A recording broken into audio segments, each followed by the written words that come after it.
أعوذ بالله من الشيطان الرجيم. بسم الله الرحمن الرحيم.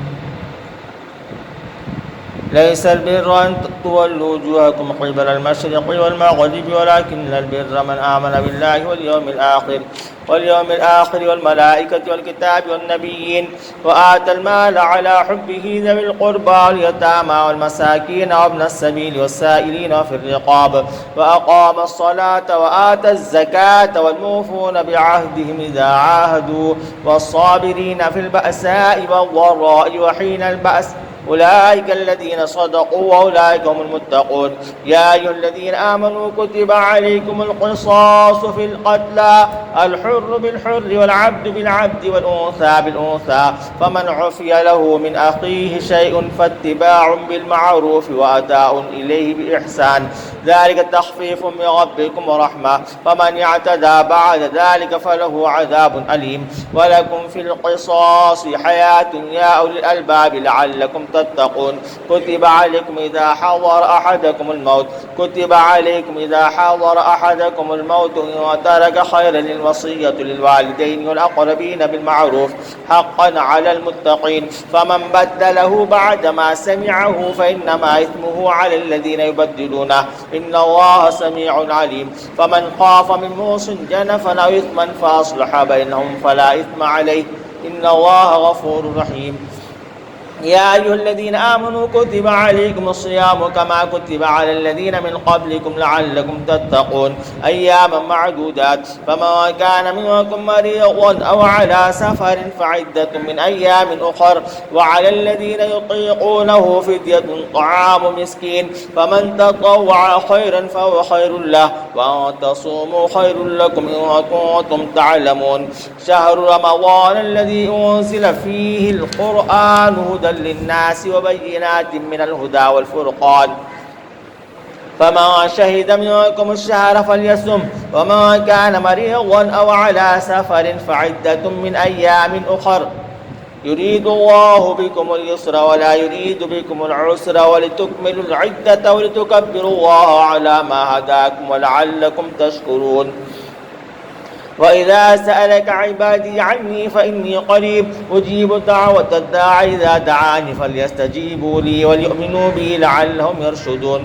وحل لكم ليلة الصيام الرفث إلى نسائكم هن لباس لكم وأنتم لباس لهن علم الله أنكم كنتم تختانون أنفسكم فتاب عليكم وعفى عنكم فالآن باشروهن وابتغوا ما كتب الله لكم وكلوا واشربوا حتى يتبين لكم الخيط الأبيض من الخيط الأسود من الفجر ثم أتموا الصيام إلى الليل ولا تباشروهن وأنتم عاكفون في المساجد تلك حدود الله فلا تقربوها كذلك يبين الله آياته للناس لعلهم يتقون. ولا تأكلوا أموالكم بينكم بالباطل وتدلوا بها إلى الحكام لتأكلوا فريقا من أموال الناس بالإثم وأنتم تعلمون.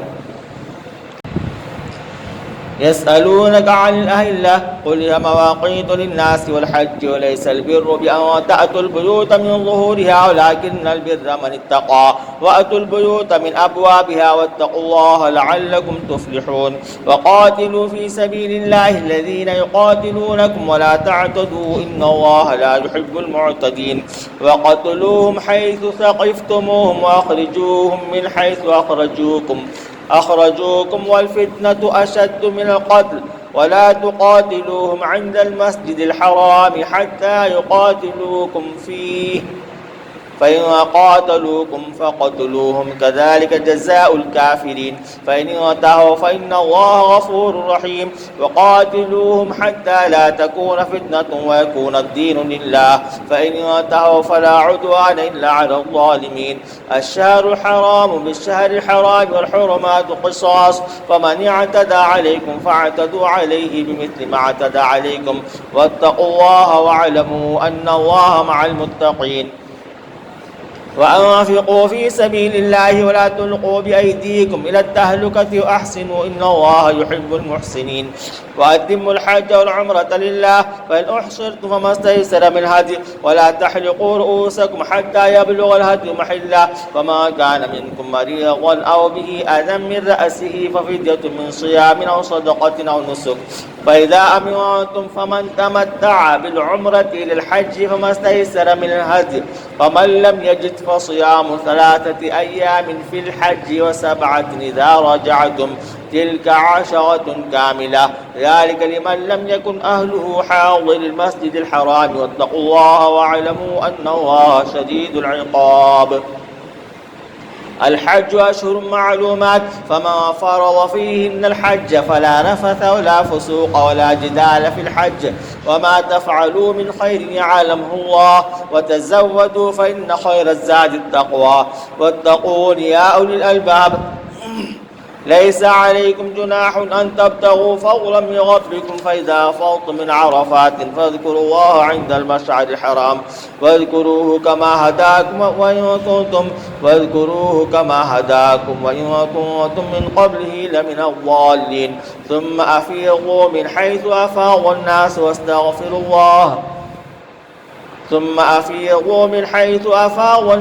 واستغفروا الله إن الله غفور رحيم. فإذا قضيتم مناسككم فاذكروا الله كذكركم آباءكم أو أشد ذكرا فمن الناس من يقول ربنا آتنا في الدنيا وما له في الآخرة من خلاق ومنهم من يقول ربنا آتنا في الدنيا حسنة وفي الآخرة حسنة وقنا عذاب النار أولئك لهم نصيب مما كسبوا والله سريع الحساب.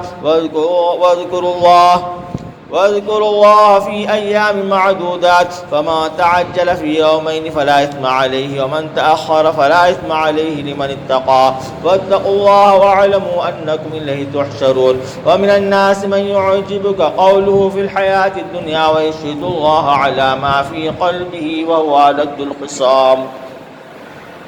ومن الناس من يعجبك قوله في الحياة الدنيا ويشهد الله على ما في قلبه وهو ألد الخصام وإذا تولى سعى في الأرض ليفسد فيها ويهلك الحرث والنسل والله لا يحب الفساد. وإذا قيل له اتق الله أخذته العزة بالإثم فحسبه جهنم ولبئس المهاد. ومن الناس من يشري نفسه ابتغاء مرضات الله والله رؤوف بالعباد. يا أيها الذين آمنوا ادخلوا في السلم كافة ولا تتبعوا خطوات الشيطان إنه لكم عدو مبين. فإن زللتم من بعد ما جاءتكم البينات فاعلموا أن الله عزيز حكيم. هل ينظرون إلا أن يأتيهم الله في ظلل من الغمام والملائكة قضي الأمر وإلى الله ترجع الأمور.